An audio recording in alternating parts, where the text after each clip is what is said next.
öğleden sonra saat 2'de ödüllerini halk eğitimde vereceğiz. Tamam mı? Dolayısıyla aslında bu sonuçları Çarşamba günü belirleyeceğiz. Hocaların tekrar geleceğiz. Şuraya geç. Tamam göndereceğim. Tercih. Aşağıda da.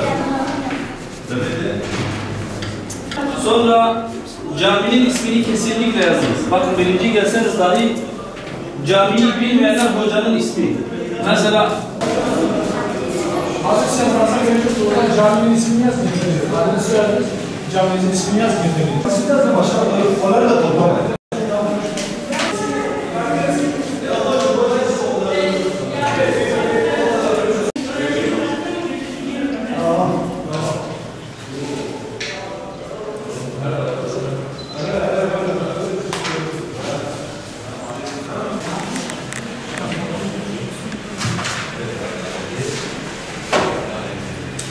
Ee, 21 Haziran'da başlayan yaz Kur'an kursumuz bu hafta itibariyle sona erecektir.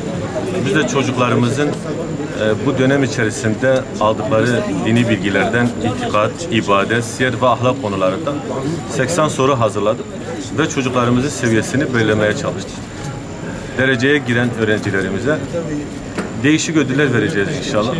Bu vesileyle bütün öğrencilerimize başarılar diliyoruz. Köy ve ilçedeki bütün Kur'an kurslarımızdan en başarılı öğrencileri seçtik ve onlar arasında sınav yapacağız.